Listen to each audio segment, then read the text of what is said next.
Hi, my presentation is entitled The Other's Other, Portrait Photography in Latin America, 1890 to 1930. And I would like to start with an image.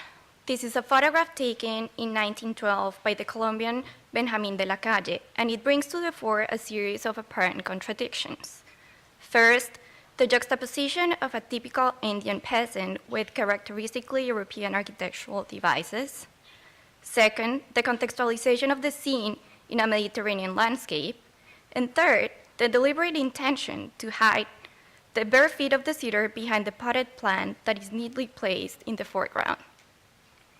These presumed inconsistencies were signs of a complex history in which Latin American citizens tried to define their identities through both an exploration of their own roots and identification with hegemonic European culture. The history of Latin American photography during this period must be understood in different terms from those of the European tradition. Indeed, it might be considered what I call here backwards. Backwardness should be understood here not as a pejorative term, but as a methodology that enables a different perspective, one that is, on the contrary, productive. Backwardness not only sheds light to other aspects of the photographic object, but it also considers the subjects that have been relegated to a marginal position as central. Thus far, the analysis of early Latin American photography has been usually completed through modern digital copies, which have enhanced the optical aspects of the images and distanced the reading from material considerations. And by this, I mean the printing technique, manual interventions, retouching, the type of paper used, etc. In many cases, these interventions point to social, political, and economic circumstances that have not been fully considered. For example, photographers carefully retouch many of the pictures for different purposes, such as altering the color of the skin, or eliminating indigenous people from urban vistas, as you can see in this photograph by Ecuadorian photographer Jose Domingo Lazo. And so here you can see a little bit of the scratches.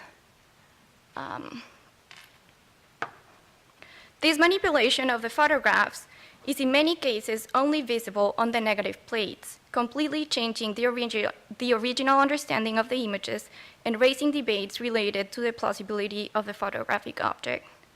Here, a backwards approach permits a broader perspective. If we agree that the photographic medium is a dispersed one, divided between the shooting, the selection of the image, the editing process, and the final positive print, then the negative as a point of reference might be equally as important as its positive version. Although this methodology might be problematic precisely because we're not dealing with the final image, it sheds light on other issues, the backward issues, that shape the construction of identities in modern Latin America. It also raises theoretical questions regarding the construction of the photographic image. It forces us to question where exactly the image lies, or if any one state is more complete than the other. In Latin America, the invention and arrival of photography developed parallel to the process of nation building in the post-colonial period. Therefore, the photographic image played a crucial role in the definition of identities, which were different from and specific to each geographical area.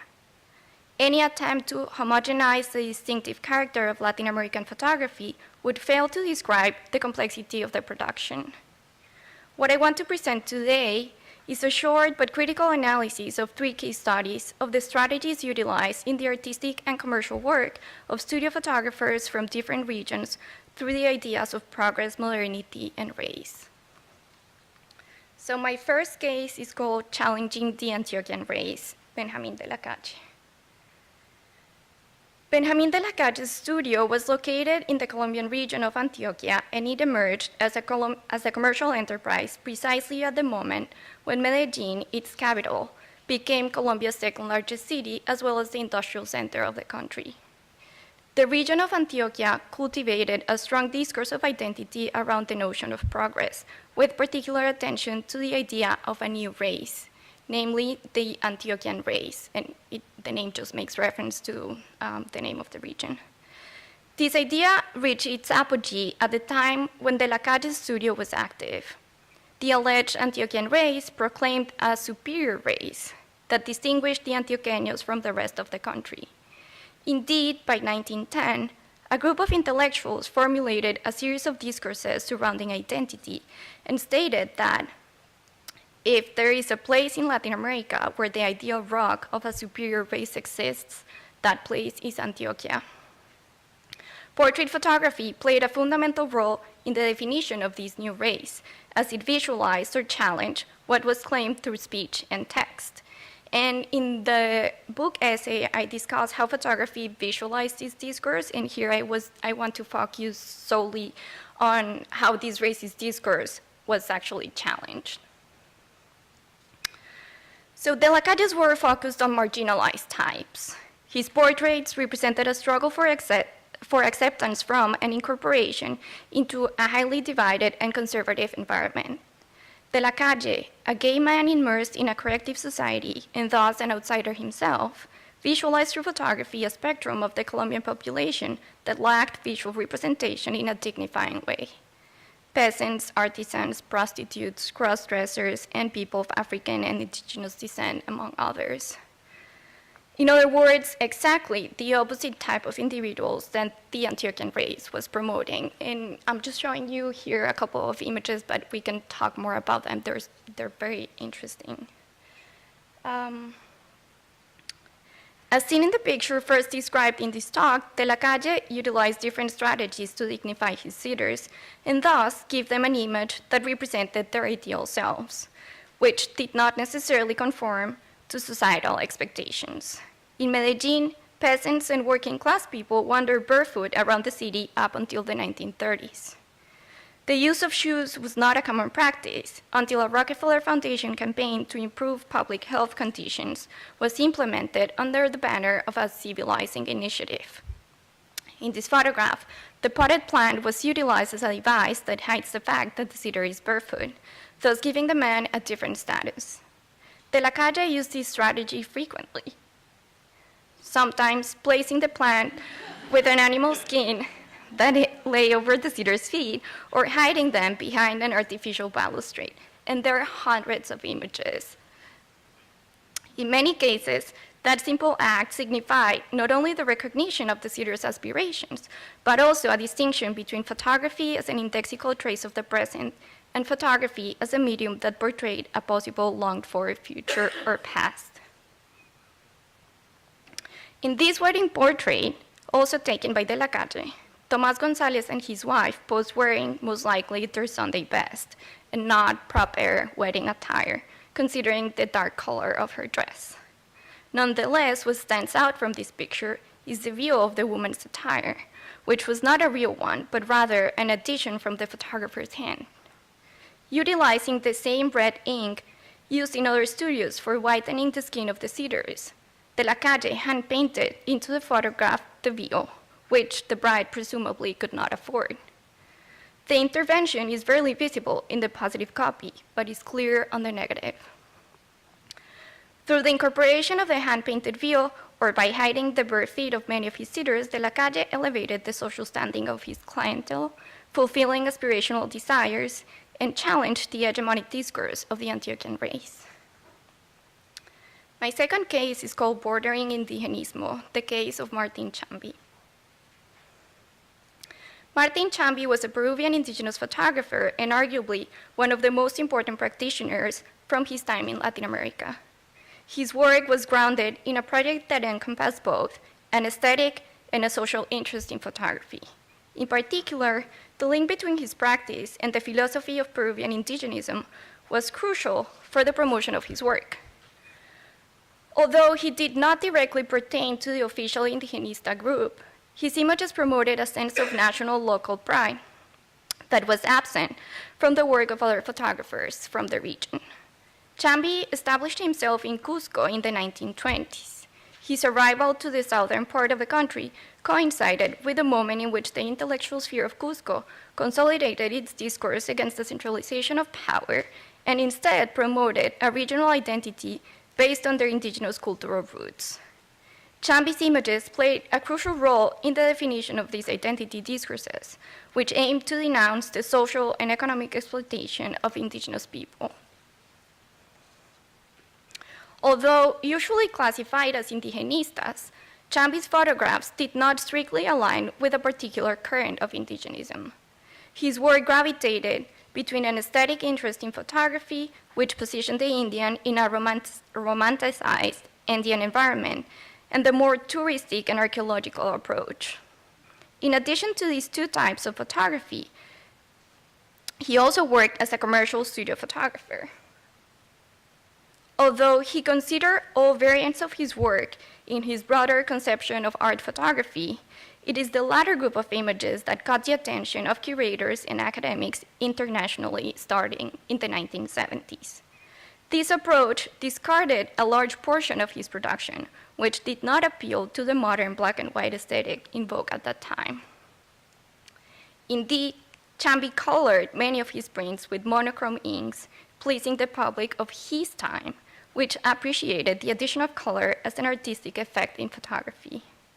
These embellishments elicited criticism from indigenistas who claimed that Chambi had no clear ideological position and thus was not able to interpret the real issues of the indigenous people.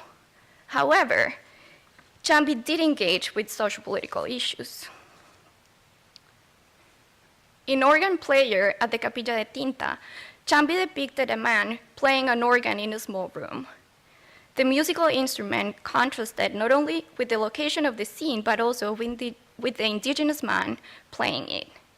Together, the man and the instrument represent the encounter of two cultures, indigenous and European, embodying the continuation of a relationship that was imposed during the colonial period, this time, however, under different terms. Indeed, the date that appears handwritten on the back of the wall, July 28, 1935, makes reference not only to the year in which the photograph was taken, but also to Peru's Independence Day in 1821. Therefore, Organ Player is not a photograph that aims at exalting indigenous folklore and culture. Rather, it is a picture that makes a socio-political statement. Here, the indigenous person is in control of the instrument. The juxtaposition of the two in this particular situation reverses the status of the indigenous man, empowering him while celebrating the moment of national emancipation. Indeed, the drawing on the wall is Peru's coat of arms, and one cannot help but wonder if the man plays the national anthem so as to make a perfect conjunction between the visual, the oral, and the performative. If we understand indigenism's central goal as one that vindicates the rights and culture of indigenous people, distinguishing them from idealized and idyllic sentimentality, then Chambi's work aligned with the movement in general terms. Although in conflict with the details of certain indigenous proposals, his photographs position the Indian in equal standing with the rest of Peruvian society. His images made a statement regarding the status of his people, national identity, the frictions and differences between the social classes, and the strong contrast between the benefits of the white elite and those of the Indian population. And my third case is called Postmortem Photography, Romualdo Garcia and Los Angelitos. Recognized as the photographer of the dead, Romualdo Garcia emerged as a commercial studio photographer in Guanajuato, Mexico, by the end of the 1880s. Garcia was active during the Porfiriato, a 33-year period in which the country entered modernity at the expense of a largely disenfranchised population. Life expectancy reached only 30 years, and infant mortality was as high as 30%. Thus, photography became the main means of preserving the memory of often brief lives. In this context, Garcia received historical recognition for the large number of photographs he took of deceased children. Photographing the dead was a common practice throughout the long 19th century. Many practitioners specialized in this apparently macabre tradition, which consisted of taking portrait of the cadaver right after a beloved had passed away. Its history can be traced back to that of colonial painting, in which deceased children were portrayed in the form of angelitos, or little angels. In the Catholic tradition, it was believed that baptized children died free of sin and thus went directly to heaven, avoiding purgatory and becoming angels. Therefore, deceased children were portrayed in the forms of saints, virgins, or other martyrs, de-emphasizing individuality and rather focusing on their condition as pure souls free of sin. With the advent of photography and the continuation of the tradition, now also followed by the less affluent social classes, the individual character of the sitter was introduced as an important feature. While maintaining the ritual of dressing up the cadaver in the form of a religious character, or through the inclusion of symbolic devices, in photography, the presence of an adult was an innovation utilized as a strategy to retain the identity of the angelito. This is seen, for example, in this portrait of a dead child. Here, it is also possible to perceive the popular aspects of the ritual. The baby lies in a small bed fully covered with flowers. He's dressed in white and wears a silk robe from which a sacred heart hangs on the left of his chest. He has a big crown, probably imitating the representation of a Catholic saint. The photograph was taken in a private environment, and his mother was included in the picture. Moreover, on the right side of the photo, Garcia included, through the use of photomontage, the spectral figure of another subject, presumably a family member who could not pose for the picture or who was already dead. And it's hard to see here, but in the printed version of the picture, you're gonna see her face right there. And I actually didn't see this until I saw the book printed, so another difference there. In sum, this is a photograph charged with all the syncretic aspects of the ritual: the overly ornate decoration of the cadaver, the flower offerings, and the intimate and personal location. Indeed, what differentiated the Mexican version of postmortem photography from that of the rest of the world was precisely the ritual. In Mexico, the relationship with death was a particular one, ultimately becoming one of its national totems. The flirtation with death was one of the seminal characteristics of Mexican popular culture, and one that is still present both visually and discursively. The indigenous past intertwined with Catholic worship, creating a syncretic ritual in which popular culture and European values nourished each other. Garcia's postmortem photographs had a double function. On the one hand, they acted as objects that mediated between the living family and an absent presence, symbolizing it through representation. On the other, these photographs constituted the ultimate materialization of an idea in the form of an indexical trace, whether sacred or not, of the relationship to death or a non-existent body. Moreover, postmortem photographs also relate to another kind of objects that make visible the invisible, that is, acheiropoietic objects, or those not made by human hands. Examples include religious icons such as the Turin Shroud or the Veil of the Veronica, which are said to have come into being miraculously rather than being created by people. But of the few acheiropoietic objects that remain today, Mexico owns the most representative in the Americas, namely the Virgin of Guadalupe. The photographs of angelitos act in a very similar way to acheiropoietic. They were created by non-human hands, as photography was thought to be the art of light itself. They represent sacred and pure souls that went directly to heaven, exactly as the Virgin did. And they are worshipped and exalted by their beloved ones. Thus, postmortem photography acquired a different meaning in Mexico. Not only did it function as an object to preserve memory, it also acquired a syncretic sacred status. So to conclude, as seen in these study cases, portrait photography not only played a pivotal role in the construction of identities in Latin America, it also promoted or challenged the status quo, creating tensions between hegemonic and marginal cultures. As the backwardness of pictures became a necessary condition of the existence of their frontal counterparts, the creation of a hegemonic culture needed something to be positioned against, be it the mestizo, the Indian, the black, or the peasant. A close look into the objectness of photographs and a deeper understanding of them through this backwards methodology permits a broader consideration of what these images were meant to be, produce, and acknowledge, shedding light on that which is not immediately seen, but is physically and rhetorically present. I would like to end this talk with a final reflection, which we can continue to explore during the Q&A. As some of the images discussed here show, what we call photographs, i.e. images printed by line, are sometimes the result of a combination of media. These hybrid pictures not only predate contemporary meditations about intermediate practices, but also question the indexical nature of photography. Rather than suggesting an existential connection between the subject and its representation, these images offer a meditation on the necessity of photography to refine its meaning.